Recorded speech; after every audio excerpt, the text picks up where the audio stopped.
Boa noite, obrigado pelo convite, né? O resultado dessa palestra aqui em São Paulo deveu-se a uma palestra em São José dos Campos, no dia 2 de dezembro, a convite do Deneval Melo, que é o delegado regional. Na verdade, o que aconteceu foi o seguinte: lendo o Vale Paraibano num final de semana, eu vi que o Cresce, na região, estava promovendo algumas palestras, na área motivacional, na área de liderança, enfim, uma série de coisas. Aí tomei a liberdade de falar, poxa, dá um jeitinho de eu fazer uma palestra também de um assunto que eu considero importante, porque tem muita gente que pensa que a ISO é voltada pura e simplesmente para a empresa fabricante, né? E não, a ISO ela é voltada para todo e qualquer tipo de negócio. E esse é o objetivo hoje aqui, mostrar algumas coisas. Teve uma pessoa que me perguntou lá fora, você vai falar sobre os critérios da ISO, a ISO específica? Não, não vou falar dos critérios da ISO, eu vou falar da ISO como um todo, né? Só para ter uma ideia do que é a norma, né? E mais também do histórico da qualidade.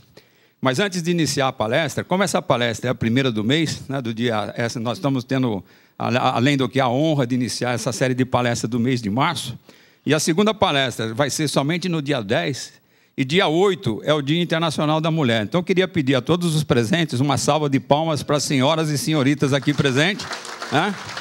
Depois que vocês... Porque eu não sei se no final vocês vão aplaudir, pelo menos já, né? Então, vamos dar início pelo horário.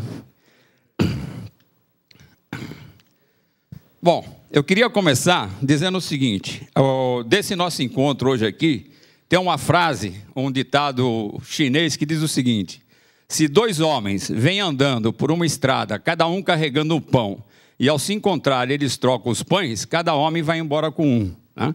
Mas se, porém, dois homens vêm andando por uma estrada, cada um carregando uma ideia, e ao se encontrarem eles trocam as ideias, cada homem vai embora com no mínimo 2 ideias, né? Imagine vocês, nós aqui estamos o quê? Com umas 80 pessoas, 50 pessoas, né? Se a gente reservar um tempinho aí para conversar um pouquinho, eu acredito que a gente vai sair daqui muito mais enriquecido do que quando nós chegamos.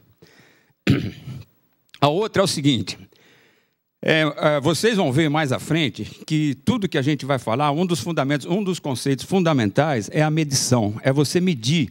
Você só pode saber se aquilo que você está fazendo está correndo bem ou não, fazendo a medição. Então, por isso, eu coloquei essas 2 frases que dizem o seguinte, não se pode ir até as estrelas para se fazer experimentos com elas. O único recurso é coletar cuidadosamente toda evidência que elas enviam à Terra e, então, encontrar um significado para tudo isto. E a outra diz assim: sem números não há vantagens nem probabilidades. Sem vantagens e probabilidades, o único meio de lidar com o risco é apelar para os deuses e o destino. Sem números, o risco é uma questão de pura coragem. Então, é mais ou menos a linha do que a gente vai discutir essa noite. Bom, e aí, como é que tudo começou? Tudo começou por volta de 1202, onde apareceu a mais antiga obra de aritmética. Essa obra de aritmética foi devida a um jovem de 27 anos, chamado Leonardo Pisano, que ele escreveu um livro chamado Liber Abaci, que era o livro do ábaco. Esse jovem, ele era filho de uma pessoa chamada Bonaccio, né? E por ele ser filho de Bonaccio, ele ficou conhecido como Fibonacci, né? Então, eu acredito que muitos dos senhores aqui, eu tive a oportunidade de conversar com algumas pessoas antes de iniciar a palestra. Sei que aqui tem engenheiros, tem pessoas que com certeza lembram da famosa série de Fibonacci, né? E como é que isso começou? Com a escrita desse primeiro livro, começaram a ser feitas as primeiras aplicações práticas. Ou seja, começou a se fazer o cálculo da margem de lucro, o cálculo do câmbio de moedas, conversão de pesos e medidas, cálculo de pagamentos de juros. E nessa época foi lançado um grande desafio por ele. Ele fez essa questão: quantos coelhos nascerão no decorrer de um ano a partir de um par de coelhos original, supondo-se que todo mês cada par gera outro par e que os coelhos começam a procriar com 2 meses de idade, né? Eu já ouvi o PQP, né? Que coisa difícil, né? Então, ele chegou à seguinte conclusão, né? Aí todo mundo saiu fazendo conta, né? E viu que em 12 meses teria exatamente 233 pares de coelhos, né? Bom, mas o que é interessante disso tudo? Aí ele elaborou essa sequência, né? Para chegar nesse 233 aqui, ó, que é exatamente a resposta daquele desafio que ele lançou, ele viu, então eu tenho o primeiro par, desse primeiro par eu vou ter 2, depois de 2 eu vou ter 3, isso a cada mês aí eu vou ter 5, 8, e assim foi, até que em 12 meses aqui, ó, ele chegou nesse 233, né? E você já deve conhecer aquela expressão que dizem que tem dos coelhos, né? Vai ser bom, não foi, né? Ou seja, de uma velocidade incrível, né? Então, com essa velocidade, a curiosidade é o seguinte, em 6 meses, em 100 meses, né? Se a gente continuasse com essa sequência aqui, ó, em 100 meses, nós teríamos esse número brutal aqui de coelhos, ó, 13, eu nem sei ler esse número aqui agora, ó, mas dá essa quantidade aqui. Se alguém tiver tempo e tiver computador, chega em casa e elabora essa sequência aqui, ó, vocês vão ver que em 100 meses vocês vão chegar nesse número aqui, com certeza, né? Mas o mais interessante disso tudo, veja como é que é a vida, né? Então, com essa sequência aqui, ó, ele fez a seguinte conta. Para os números, nessa sequência aqui, maior do que 3, ou seja, se você pegar aqui, a partir do 5 aqui, ó, se você dividir o 5 por 8, se você dividir o 8 por 13, o 13 por 21, o 21 por 34, e assim você for fazendo, você vai sempre obter isso aqui, ó, 0,625. Se, para os números maiores que 89 aqui, ó, você pegar o 144, dividir por 233, 233 pelo próximo, enfim, continuar fazendo essa continha aqui, ó, você sempre vai obter 0,618. Pode fazer em casa que vocês vão... Se porventura der diferente, eu vou deixar meu endereço aqui, vocês telefonem e falam, ô moço, o senhor me enganou, tá bom? Aqui, ó, para os números maiores que 2... Se você dividir o posterior aqui pelo anterior, ó, 5 por 3, 8 por 5, 13 por 8, 21 por 13, vocês sempre vão obter 1,6. Para os números maiores que 144, então 377 por 233, etc, etc, vai sempre obter essa constante aqui, ó, 1,618. Aí ele chegou à seguinte conclusão, que coisa mais linda, né? Que sequência bonita, quer dizer, sempre dá uma constante. Isso aí deu origem a uma coisa chamada segmento áureo, né? E o que é o segmento áureo? Se você for ver, as cartas de baralho mantêm essa proporção. Se alguém quiser chegar em casa, pegar a carta de baralho, pegar a altura, dividir pela largura, vai exatamente obter um desses números aqui, né? Os cartões de crédito também obedecem o segmento áureo. As proporções da sede da Assembleia Geral da ONU obedecem o segmento áureo. A maioria das cruzes cristãs, a seção inferior dividida pela seção superior, obedece o segmento áureo. Os padrões de flores, ramos da palmeira, obedecem o segmento áureo. Enfim, o corpo humano, acima e abaixo de umbigo, em proporções normais, obedece o segmento áureo, né? Até que às vezes você vê um cara meio diferente e tal, você fala, nossa, mas esse cara está meio esquisito, né? Pode ter certeza que tem uma diferença aí das dimensões, né? Então, esse livro foi o seguinte, ele foi o primeiro passo espetacular na transformação da medição no fator-chave sobre o risco. Por quê? Porque até aquela época, a sociedade não estava preparada para associar números ao risco. A maioria das pessoas achava que o risco derivava do capricho da natureza. Quer dizer, então, alguns tsunamis, né, que aconteciam naquela época, né? Hoje já se fala em medições, aquecimento global, enfim, né? Então, a importância de medir, né? Todas as ferramentas atualmente usadas na administração do risco e na análise de decisões e opções, da rigorosa racionalidade da teoria dos jogos aos desafios da teoria do caos, resultam das evoluções ocorridas entre 1654 e 1760, com apenas 2 exceções. Quais foram essas 2 exceções? Em 1875, tinha um matemático amador chamado Francis Galton, que era primo de Charles Darwin, e ele descobriu a regressão à média, ou seja, sempre que tomamos uma decisão baseado na expectativa de que as coisas voltarão ao normal, estamos empregando a noção de regressão à média. E a outra que aconteceu foi em 1952, que foi desse R. Markowitz, né? Jovem estudante de doutorado em pesquisa operacional na Universidade de Chicago, ganhador de um prêmio Nobel, demonstrou matematicamente por que colocar todos os ovos na mesma cesta é uma estratégia inaceitavelmente arriscada e por que a diversificação é o melhor negócio para um investidor ou um gerente de empresa. Por que eu estou falando isso para vocês? Porque esse jovem, chamado Francis Galton, ele viveu de 1822 a 1911. Ele era uma pessoa snob, ele devia ter sido filho de pai rico, nunca precisou trabalhar, né? E ele tinha um hábito. O que era o hábito dele? A obsessão dele era fazer medição. Ele era vidrado em medição, né? Então, o que ele dizia? Ele falava assim, ó, sempre que puder, conte, né? Sempre que você puder, faça a contagem. Por que eu estou insistindo nesse ponto com vocês? Que é o que a gente vai mostrar depois. A ISO, ela fala muito na satisfação de clientes, medição, melhoria contínua, satisfação do cliente. Então, é muito importante, né, principalmente no nosso ramo de negócio, nós conhecermos os nossos clientes, né? Tem muita gente que eu acredito que deva fazer a classificação dos clientes em clientes tipo A, tipo B, tipo C, quantidade de clientes, ou seja, é esse tipo de coisa que a gente vai dar uma ênfase depois.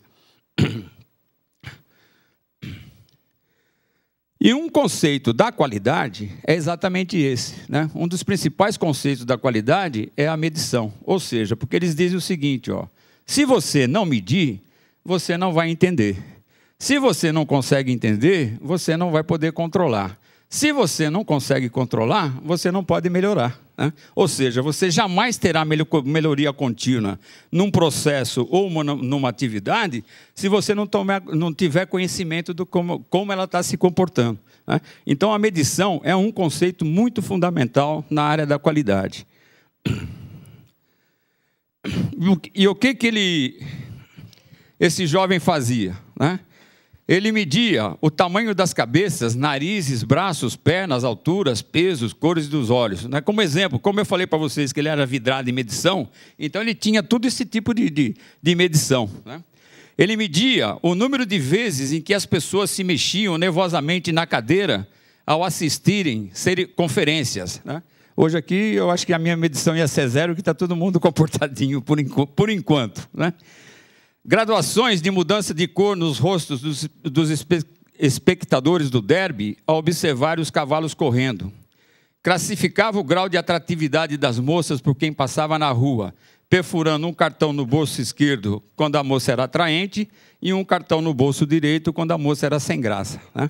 Então, quer dizer, ele tinha tempo mesmo, né? Então, é uma coisa bastante interessante. Mas o mais interessante disso tudo é que, com essas medições que ele fazia, olha o que ele conseguiu. Ele conseguiu, em 1884, que fosse criado o laboratório antropométrico, ou seja, lá eram feitos registros da amplitude e natureza de toda medida possível do corpo humano. E isso levou o quê? Levou à criação da medição das impressões digitais. Porque com essas medições que ele fazia, o que ele conseguiu? Ele provou que a impressão digital, a configuração nunca muda à medida que a pessoa envelhece. Quer dizer, todas as outras tinham alterações, mas a impressão digital não mudava. E com essa medição que ele fez, o que conseguiu? Em 1893, ele publicou um livro sobre o assunto que levou a polícia à adoção generalizada, ou seja, a impressão digital passou a fazer parte do sistema de arquivo. Você vê como é que são as coisas na vida, né? Começou com uma brincadeira lá do coelho e chegou nesse negócio aqui, né? Bom, e teve a continuidade. E qual foi a continuidade? Aqui nós já vamos pular para 1950, tá? Porque o nosso tempo aqui é de 1 hora. Então, a ideia é só dar uma visão e a gente falar um pouquinho da ISO. Em 1950, começaram a aparecer outras coisas, outros conceitos. Então, por exemplo, o conceito do 5S, que eu acredito que muita gente aqui conheça, né? E onde que começou? Meu amigo, desculpa, esqueci o nome. A culpa é dele, ó, tá vendo? Eu falei que ele tinha culpa? É. Então, o 5S... Depois os conceitos da hierarquia das necessidades devido a Maslow, né? Aí começou o círculo de controle de qualidade, just in time, olha ele culpado de novo, né? Aí depois, em 1970, começou a falar em QFD, começou a falar em sistema de qualidade, né? Aí em 1980 começou a aparecer a ISO 9000, Seis Sigma, prêmio Malcolm Browdge, que foi o primeiro prêmio que apareceu. Depois, na década de 80 e 82, já começou a fazer no Brasil o Prêmio Brasileiro de Qualidade, enfim. Até que chegou aqui, ó, em 90, a ISO 9000, né, que é o que a gente vai falar um pouquinho sobre ela. E tudo isso, por quê? Porque fizeram uma pesquisa e viram que em qualquer tipo de negócio, eu estou insistindo nesse ponto para vocês, porque depois da palestra que eu fiz em São José, eu fui visitar alguns escritórios imobiliários. E tinha muitas pessoas falando, não, mas isso aí é para a fábrica, isso aí é para quem produz, isso aí não é... Agora vocês vejam, se faz sentido ou não o que eu estou falando, que é para todo e qualquer tipo de negócio. Qual que é a primeira dimensão da qualidade nessa pesquisa que fizeram? É uma coisa chamada confiabilidade. E o que é a confiabilidade?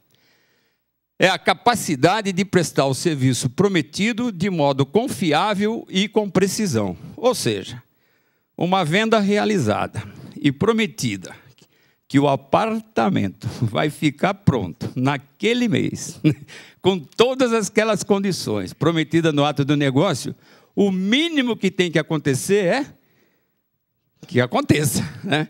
E muitas vezes o que acontece? Não acontece, né? Agora, vocês vejam, isso foi o primeiro item que aparece como a qualidade. É pura e simplesmente isso, ó. Ou seja, é você cumprir de modo confiável e com precisão aquilo que você prometeu. Pura e simplesmente. Você não precisa fazer nada mais do que cumprir, né? A segunda dimensão é a dimensão tangível, ou seja, a aparência física de instalações, equipamentos, pessoal e materiais de comunicação. Tem muita gente que acha que fazer a ISO tem que investir em equipamento, tem que investir em tecnologia. Não tem. Para fazer a ISO, você tem que dizer o que você faz, fazer o que você diz e mostrar que você faz aquilo que diz. Você pode até querer investir em equipamento, em tecnologia, você vai estar criando um diferencial para a tua empresa. Mas se você fizer o mínimo para atender aquilo que você diz que faz, já está coerente. Entenderam isso? E outra coisa, né? Tem muita gente, principalmente nos dias de hoje com a tecnologia, né? E coloca aquela secretária eletrônica no atendimento, né? Aquilo, em vez de ganhar ou atender, normalmente perde o cliente, né? Porque fica aquele negócio, diz que um, para não sei o quê, diz que dois, e volta, e vai, e vem, e o cara quer falar e não vai, né? Então, a terceira dimensão da qualidade é o que chama de sensibilidade. O que é a sensibilidade?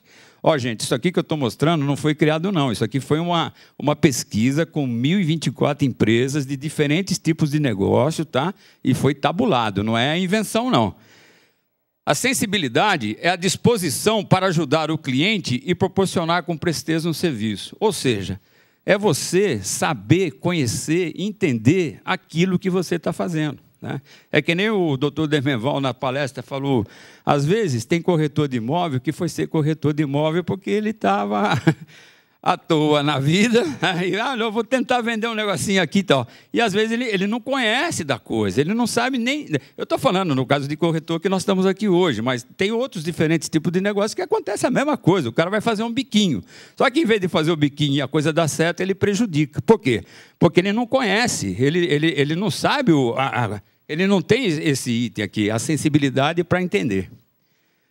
A quarta dimensão é da segurança, ou seja, conhecimento e cortesia de empregados e funcionários em sua habilidade em transmitir confiança e confiabilidade. E a última é a empatia, ou seja, atenção e carinho individualizado proporcionado ao cliente. Essas são as 5 dimensões, certo? Por quê? Porque em todo e qualquer negócio acontece isso aqui, ó. Existe uma coisa chamada zona de tolerância, ou seja, é a diferença que existe entre o serviço que a pessoa deseja e o serviço adequado. Ou seja, o cliente chega, ele sabe o que ele quer, certo? E às vezes você não tem para oferecer aquilo que ele quer. Aí você tenta arrumar um negocinho para ele, né? Aí você diz, não, vou tentar dar um jeitinho aqui. Aí você fala, ó, não tem o que o senhor está querendo, mas nós temos um negocinho aqui que vai bem próximo, né? O que você está fazendo aqui? Ó? Você está tentando minimizar isso aqui, certo? Só que isso aqui é muito perigoso, muito perigoso. Por quê? Porque da mesma forma que pode dar certo o cara pular a barreira aqui, ele pode cair e arrebentar a coisa, né? Então, nós temos que tomar muito cuidado com isso aí, né? Então, por quê? Porque, vender é uma arte. Vender não é muito fácil, não. Vocês sabem disso, vocês estão no dia a dia aí, né? Por quê? O vendedor que honra o nome, ele não vende, ele realiza sonhos. Vocês concordam com isso? Né? Principalmente no ramo, né, do corretor de imóveis, né? E ele se orgulha disso. O vendedor de automóveis, ele vende rodas e mobilidade. O vendedor de seguros vende sossego. O vendedor de passagens vende viagens. O vendedor de roupa, calor, vaidade. O vendedor de imóveis, o problema da moradia, né? Que a gente sabe que é bastante complicado, né? Eu, quando comecei a comentar que faria alguma série de palestras com o pessoal do Cresce e tal, tem vários amigos, né, principalmente os mais idosos, né? Falou, França, está na hora de falar para o pessoal começar a se preocupar com determinado tipo de coisa, de atendimento, dos aposentados, enfim, vocês sabem muito bem disso. Bom, chegamos no jeitão da ISO, que é o nosso objetivo hoje, né? Dando sequência dos conceitos da qualidade. Então, o que fundamenta a ISO? A ISO fundamenta o seguinte, aquilo que eu falei para vocês, independente do ramo de negócio, qualquer que seja o ramo de negócio, vocês têm que ter o quê? Uma vez definidos os requisitos pelo cliente, ou seja, o cliente que chega para comprar uma determinada moradia, seja ela qual for, certo? Ele tem que estar, no final, ele tem que sair satisfeito, certo? Agora, para ele sair satisfeito aqui nesse final, eu tenho todo esse ciclo aqui, tá? Que é aplicado em todo e qualquer tipo de negócio. Começa com a responsabilidade da direção, ou seja, tem que haver um compromisso muito sério da empresa, tem que ter a gestão de recursos, ou seja, as pessoas que estão executando esse tipo de trabalho têm que estar qualificada para executar, ou seja, tem que estar competente para executar. O serviço deve ter uma realização segura, certo? E após a realização desse serviço, embora diga produto aqui, a gente pode falar em serviço. Nós devemos medir, analisar ou melhorar, ou seja, esse ciclo aqui sempre rodando, desde o compromisso, a gestão de recurso, produto, melhoria, visando a satisfação e atendendo os requisitos do cliente. E até nessa versão nova da ISO, agora que vocês sabem, ou se não sabem, né? Assim como nos negócios, a ISO também passa por melhorias, né? Então, a primeira versão que chegou no país foi a versão de 84, depois teve a versão 2000, agora já está na versão 2008, porque o compromisso deles é fazer uma renovação, uma melhoria a cada 5 anos, né? Mas como todo tipo de negócio às vezes pode atrasar um pouquinho, né? Então a versão mais nova surgiu agora em 2008. Mas, basicamente, é mantido isso aqui, com algumas melhorias. E quais são os princípios fundamentais da gestão da qualidade ISO 9000? O princípio primeiro, as organizações dependem de seus clientes e, portanto, é recomendado que atenda às necessidades atuais e futuras dos clientes, seus requisitos e procure exceder as suas expectativas. Esse é o princípio 1, tá? Que eu acredito, vocês lendo aí se tem condições, se estão podendo enxergar, que esse tipo de coisa aqui é para qualquer tipo de negócio, tá certo? Você atender e exceder a expectativa do seu cliente, quer dizer, é fatal para qualquer tipo de negócio, tá certo? A outra, a liderança. O que significa liderança? Os líderes estabelecem a unidade de propósito e o rumo da organização. Convém que crie e mantenha um ambiente interno no qual as pessoas possam se tornar envolvidas na obtenção dos objetivos da organização. Ou seja, eu pertenço a uma entidade, pertenço a uma... Eu tenho que conhecer quais são os objetivos, tá? Eu tenho que conhecer para onde eu estou direcionando, que tipo de cliente eu vou trabalhar, o que tipo de clientes eu vou trabalhar, que tipo de negócio nós vamos fazer, como é que as coisas estão indo, né?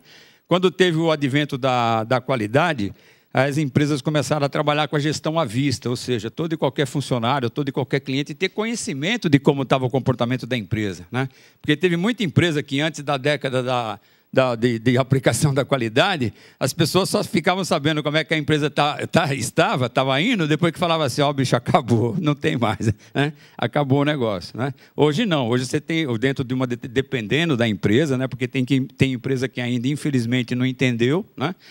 Tem empresa que divulga os resultados, todo e qualquer resultado, não tem segredo, a pessoa tem acesso a todo e qualquer tipo de informação.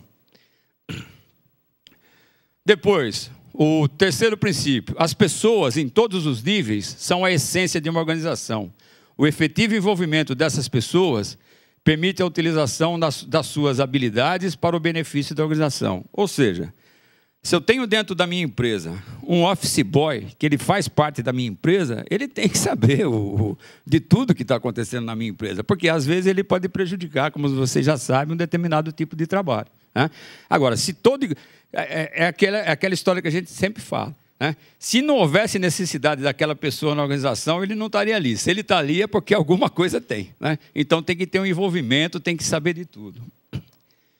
O quarto princípio diz o seguinte, abordagem de processo, ou seja, um resultado desejado é alcançado mais eficientemente quando as atividades e os recursos são gerenciados como processo, né?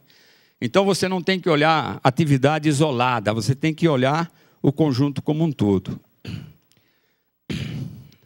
Princípio quinto diz que identificar, compreender e gerenciar os processos interrelacionados como um sistema contribui para a eficácia e eficiência da organização para alcançar os seus objetivos.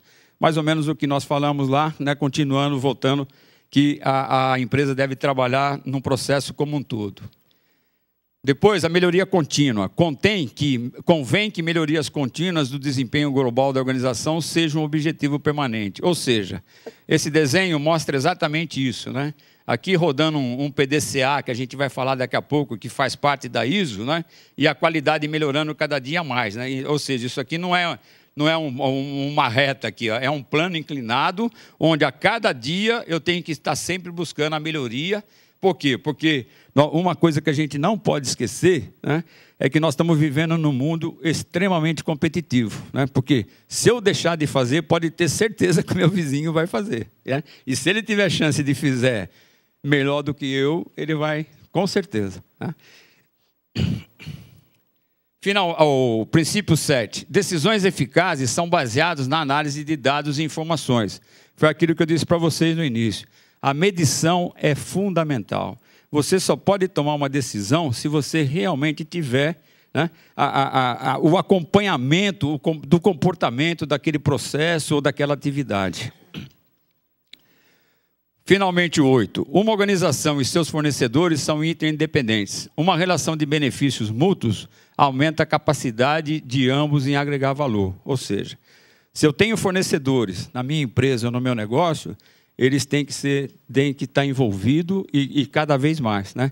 Vocês sabem, hoje em dia, né, tem muitas empresas que têm até o prêmio de reconhecimento anual, reúne os fornecedores, tem indicadores que medem os fornecedores, aí tem o reconhecimento, tem a valorização. Por quê? Porque o fornecedor é parte fundamental dentro do processo da organização. Isso aqui é só para mostrar a complexidade da coisa. Nós não vamos... Vai demorar um pouquinho para montar isso aqui, ó, mas só para a gente ter uma ideia aqui da gestão dos negócios. E, na verdade, eu deveria estar comentando um a um, mas pelo tempo que nós temos, só para dar uma ideia aqui, ó, isso aqui é um desenho de todo e qualquer tipo de organização, né? Que começa, então, aqui com o planejamento estratégico, a definição da missão, visão e valores, né? Opa, desculpa, aí também já foi muito. Aqui, né? E aí quais são os objetivos e metas, os planos de ação, né? Isso seria como deveria funcionar realmente uma organização baseada nesse princípio, né? Aí quais são os sistemas, quais são as práticas, a base documentada, ter auditorias, as ações corretivas em cima dos resultados das auditorias, visando o quê? Melhorias contínuas, fazendo sempre o benchmark, que é outra palavra que está em moda agora, que é a avaliação comparativa, quer dizer, ou seja, a minha empresa está indo bem, o meu negócio está indo bem, mas tem outro ali, o meu vizinho, que está fazendo melhor. Então, eu vou avaliar, né, para ver o que eu posso fazer para me igualar ou superar a qualidade do meu concorrente, né? Ok?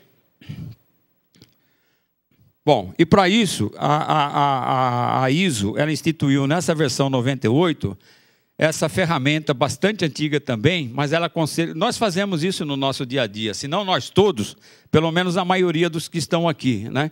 Que é o uso da ferramenta chamada PDCA, que todo mundo acha que é uma coisa do outro mundo, mas não é. É simplesmente o seguinte, em todo e qualquer tipo de negócio, você tem que primeiro planejar aquilo que você vai fazer, depois do planejamento feito, você vai executar, que é aqui o D. Depois você vai checar para ver se aquilo que você executou está de acordo com o planejamento que você fez. E, finalmente, você vai fazer o quê? Você vai fazer a avaliação. Quer dizer, será que eu tenho que mudar alguma coisa? Né? Então, dentro do planejamento, a primeira coisa que você vai fazer é definir os objetivos. Infelizmente... Está um pouquinho, acredito que bastante difícil para vocês aí para ler, mas acredite no que eu estou falando. Então aqui está, ó, definir o objetivo. Depois a segunda coisa é você definir qual é o método que você vai utilizar para atingir aquele objetivo. E depois recursos, né? Tem muita gente que define, faz o planejamento, define qual é o método, mas não fornece recurso. E depois fala, pô, mas por que não deu certo? Não deu certo porque faltou alguma coisa, né? Então, no planejamento, né, você tem que parar por essas 3 fases aí. Qual é o objetivo, qual é a metodologia, quais são os recursos, né? Tem uma regrinha no Japão, que uma vez falaram para mim, agora se confirma se é verdade ou não. O japonês usa a regrinha 1, 10, 100. E ele aconselha no treinamento o seguinte, o que é a regrinha 1, 10, 100? Se você descobrir uma falha no planejamento, você vai gastar R$1, certo? Se você não descobriu no planejamento, mas descobriu na fase da execução, você vai gastar R$10. Se você não descobriu na fase da execução, mas descobriu na mão do cliente, vai gastar R$100. Né? Então, quer dizer, é preferível que você gaste um bom tempo aqui no planejamento para evitar que males aconteçam. Depois, na fase da execução, educar e treinar as pessoas. Pode parecer brincadeira isso aí, certo? Mas tem muitas empresas e muito negócio que as pessoas falam assim, ó, vamos fazer e tal, e sai fazendo. Só que tem muita gente que sai fazendo sem saber o que tem que fazer. Ele não foi treinado. Só que ele tem medo de perder o emprego. E ele sai fazendo.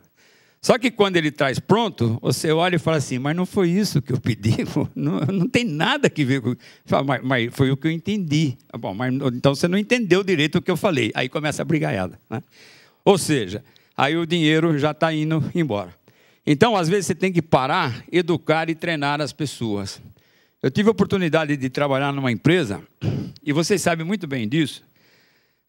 Nós temos o hábito, na maioria das empresas, contrata o indivíduo, dá meio dia de integração para ele conhecer mais ou menos o que é a empresa e depois do almoço já põe ele para trampar, né? Fala, vai trampar que a empresa está precisando, né? Tem uma empresa que se instituiu aqui no Brasil, ela recrutou o pessoal, ela deu 1 mês de treinamento, 30 dias de treinamento, 8 horas por dia, ou seja... Você só vai começar a fazer o que nós estamos combinando depois que você entender tudo direitinho que eu quero. Porque eu não quero perder cliente, eu não quero perder dinheiro. O meu negócio é sério, né? Então, 30 dias de treinamento. E pagou para os caras que estavam dentro da sala. Não foi de graça, não. Pagou, bancou o treinamento, né? Então, quer dizer, é uma coisa muito séria. Executar, que é a fase da execução, né? Depois, medir, avaliar e comparar. E, finalmente, ali eu não estou conseguindo chegar, mas atuar nas diferenças, né? Ou seja, se você planejou, executou, comparou, a coisa saiu diferente daquilo que você planejou, você vai ter que melhorar, né? Bom, chegamos finalmente na ISO, né? E o que significa a ISO? A ISO são as letras iniciais das palavras inglesas correspondentes à Organizacional Internacional de Normas Técnicas, ou seja, International Organization for Standardization, tá? O que faz a ISO? A ISO é um organismo internacional com sede em Genebra, na Suíça, responsável pela edição das normas técnicas de interesse tecnológico. O que é o NBR? O NBR é a abreviatura de normas brasileiras, editadas pela Associação Brasileira de Normas Técnicas, que é o organismo nacional encarregado de editar as normas. A ABNT representa a ISO no Brasil. Ou seja, por isso que em muitos lugares você vê a dizer assim, NBR ISO 9001, né? Porque exatamente, é a mesma versão da ISO, só que no Brasil, né? Vem a sigla NBR na frente, né? Só como curiosidade, né, que eu sei que muitos de vocês já devem ter ouvido falar, mas tem a 9001, tem a 9002, tem a 9003, hoje não tem mais nada disso. Hoje tem a 9001 versão 2008 e vale para todo e qualquer tipo de negócio. Não é o nosso objetivo discutir isso aqui, certo? Mas só para adiantar que muitas vezes a pessoa tem dúvida, né? Fala, mas ele falou sobre 9001, 9001 versão 2008, porque antigamente era assim, 9001 é para fabricantes e tal, 9002 para fornecedor de serviço, 9003, entendeu? Agora acabou tudo isso. Então é 9001, 2008, e você, quando faz o escopo da sua certificação, aí você diz qual é o teu tipo de negócio e quais são os critérios que vão ser adotados na sua empresa, no seu ramo de negócio, tá bom? Bom, aquele esquema que eu mostrei para vocês, né? Então, visa a satisfação dos clientes, baseado nos requisitos. Para isso você tem o quê? Tem o compromisso da direção, que é o 5 aqui. Acredito que muitos de vocês aí, não sei se no ramo de negócio aqui, né, mas deve ter visto em outros lugares, normalmente você entra numa empresa assim, está lá, a política da qualidade. Já viram isso em algum lugar, ou como é que se diz? Algum escritório de vocês que seja certificado? Por quê? A política da qualidade é exatamente o compromisso da direção. E é um critério da ISO dentro desse item ponto 5 aqui, ó. Tá? Então tem que ter a política da qualidade, tem que ter o compromisso da direção, tem que ter a comunicação da política. Ou seja, tem uma série de coisas que diz lá, mas não é o nosso objetivo aqui hoje. Hoje é só uma visão geral. Depois, em gestão de recursos, a empresa deve investir nas pessoas, em treinamento, competência, qualificação das pessoas, isso tudo é verificado, né? Depois, na realização do produto, tem vários itens aqui, ó, desde aquisição, teste, como é que a coisa é feita, tudo isso que eu estou falando aqui, tem muita pessoa que fala assim, mas eu vou escrever aqui que eu faço assim, eu faço assado, muito cuidado, né? Porque o escrever é aquilo que eu falei, diga o que você faz, faz o que diz e mostre, porque depois, quando nós estivermos preparados para a certificação só pode ser dada por um organismo certificador. E esse organismo certificador, para dar a certificação, tem que fazer uma auditoria na empresa. E a auditoria na empresa é exatamente buscar evidências objetivas daquilo que está escrito. Ou seja, se você diz que faz uma determinada coisa, você vai ter que mostrar que você faz aquilo que você está falando. E, finalmente, ó, a medição, análise e melhoria, né? Então, por exemplo, a pesquisa de satisfação dos clientes, né? A pesquisa, medição do teu processo, medição de como o teu negócio está fluindo, né? Se está melhorando, se está piorando, né? Então, tudo isso você tem que mostrar, ok? Bom, aqui é só para mostrar para vocês o seguinte. Nós estamos falando especificamente da ISO. Mas às vezes você abre o jornal, que nem a gente brincou aqui no início, e fala assim, mas tem lugar que tem Just in Time, Kanban, tem CEP, tem PCP, tem CQC, tem um monte de sigla, né? Acontece também com o reconhecimento das empresas, né? Tem o Prêmio Nacional da Qualidade, tem a ISO, tem, como é que se diz? Tem a SASMAC, que é uma certificação para transportadores e para qualquer tipo de empresa que trabalhe com produtos químicos, né? Enfim, tem uma série de outras coisas, né? Tem outras ISOs para outros tipos de negócio. Só que o que as pessoas estão procurando é cada vez mais aproximar as coisas, né?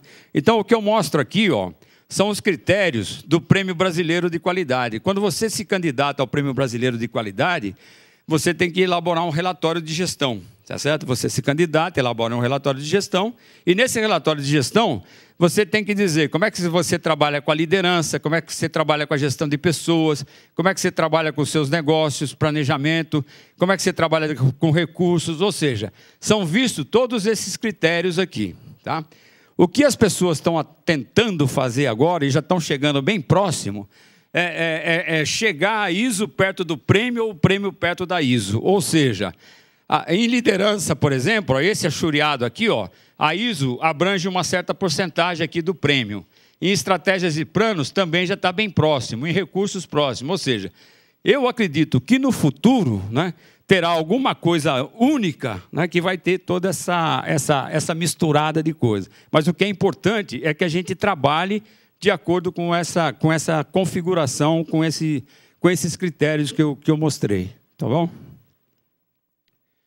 Bom, eu queria finalizar dizendo o seguinte. Tem uma série de coisas, tá certo? Isso aqui eu tirei de um livro, onde ele dá...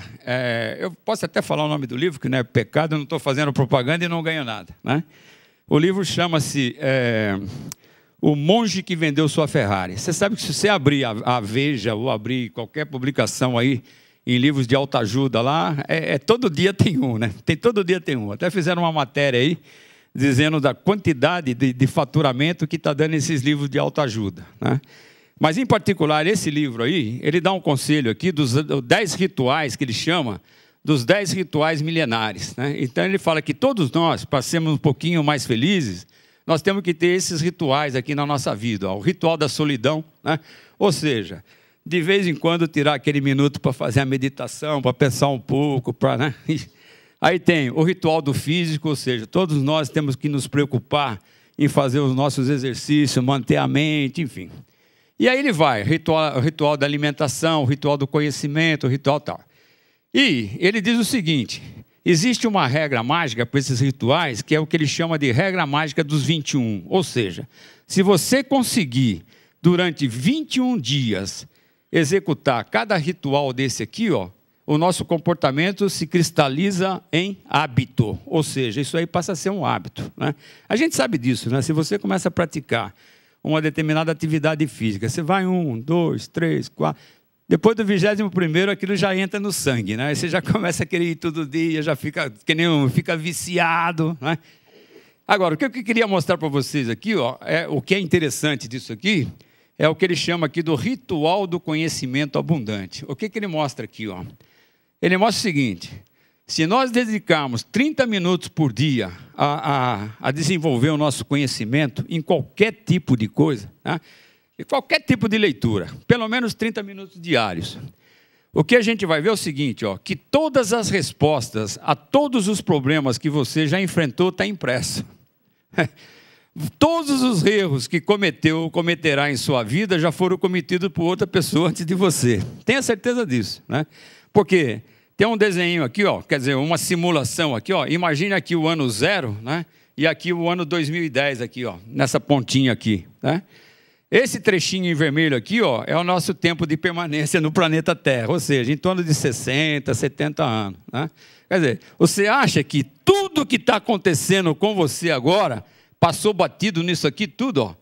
Quer dizer, se você for procurar, com certeza você vai achar a resposta, né? Então, basicamente, pelo horário ali, era isso que eu queria transmitir a vocês, né?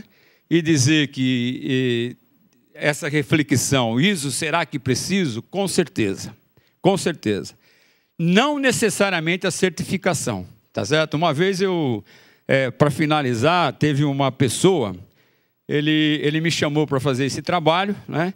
E ele falou, olha, mas eu já vou te antecipar, eu não quero a certificação, eu não vou fazer a certificação. O que eu quero é que os meus clientes reconheçam que o meu negócio é ISO 9000. Quer dizer, o comportamento, a cultura do meu negócio, a cultura da minha empresa é uma empresa ISO 9000, ok? Perfeito? Gente,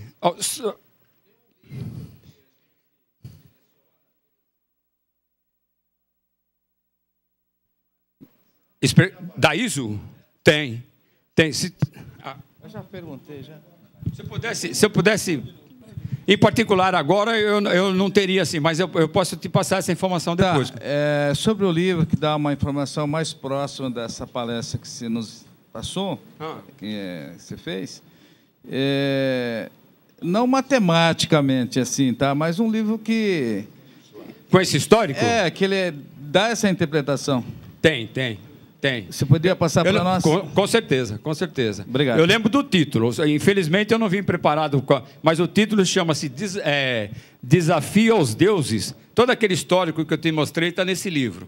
Depois eu posso passar como referência. Ok. Se você fizer a gentileza de deixar o e-mail, depois eu... Ok. Tá bom? Obrigado. O e-mail é jpgfranca,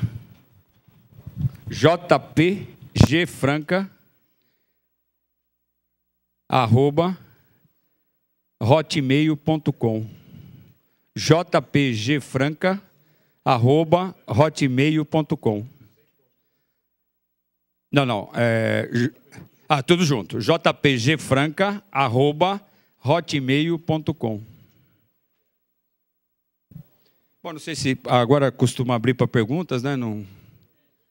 Então, por favor, pergunta fácil, por favor. O título do livro, com o histórico toda aquela histórica que eu fiz antes, chama-se Desafio aos Deuses, mas infelizmente o nome mas eu posso passar depois. Passa um e-mail para mim, por gentileza, aí eu posso passar a referência.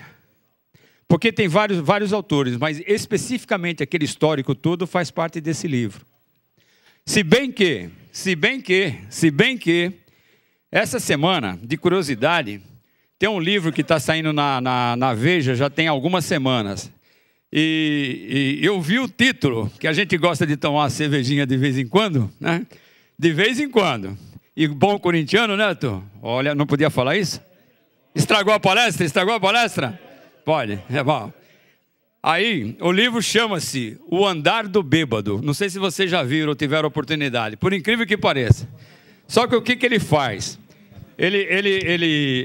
Quando eu vi esse livro, né, eu falei, eu vou ler para ver se... O que ele fala, se pode beber mais ou menos, né? Mas, na verdade, o que ele faz? Ele compara o andar do bêbado com a estatística, com a aleatoriedade, entendeu? Então, é um negócio bastante interessante. Ele não tem a riqueza do histórico do Desafio aos Deuses, mas ele vai bem próximo Mas eu passo depois, com certeza. Tá bom? Não tem segredo. Como é que é? Chama-se O Monge que Vendeu Sua Ferrari.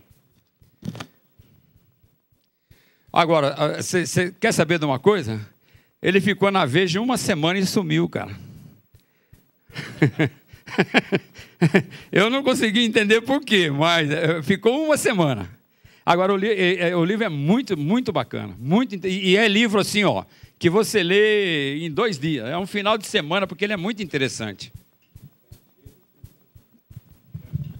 Boa noite, José Pedro. Meu nome é Jairo Bonilha, corretor de imóveis. Queria primeiramente parabenizá-lo pela palestra. Foi meio rapidinho, mas acho que deu para a gente focar plenamente o assunto. Mas eu gostaria de perguntar para o senhor, se possível, o seguinte. O senhor falou, para o ISO 9000, o negócio é mostrar o que você faz, faça o que diz e mostre sobre o seu produto. Agora, tem um ditado também que diz o seguinte, agradar a gregos e troianos é difícil, porque tudo isso visa a satisfação do cliente naquele nosso segmento, vamos assim dizer. Existe algum percentual de clientes satisfeitos para que possamos entender que estamos na rota certa para a qualidade do ISO? Sim, sim. Agora, o que eu quis dizer com diga o que faz, faz o que diz e mostre, não é também à vontade, certo? É dentro daqueles critérios da ISO e tem alguns requisitos, entendeu? Agora, por isso que inclusive faz parte de um dos critérios o monitoramento da satisfação do cliente, né? Que é exatamente para você fazer a melhoria, entendeu? Agora, não tem um percentual definido. Quem define o percentual é você. Você está entendendo? Teria que ser o mais próximo dos 100%. O mais próximo. Mas como... Pois não, desculpa. Só complementando. Vamos dizer que alguém diga, você não está no 100%, mas está num satisfatório. Esse satisfatório não existe padrão? Não existe. Não tem. Definido não tem. O que está acontecendo não é que não tem. Tem certas coisas que a gente tem que tomar cuidado para... Né? Por exemplo, dentro do Prêmio Nacional da Qualidade, você apresenta um relatório, tá certo? Agora, o que existe é uma avaliação comparativa com empresas chamadas empresas de classe mundial. Então, a empresa de classe mundial, vamos dizer, por exemplo, no teu ramo de negócio, tem uma empresa que tem, por exemplo, o índice de satisfação do cliente 85%. Então, você toma aquele índice daquela empresa como o ponto, entendeu? Agora, se você estiver abaixo daquilo, você tem que igualar ou superar. Você entendeu?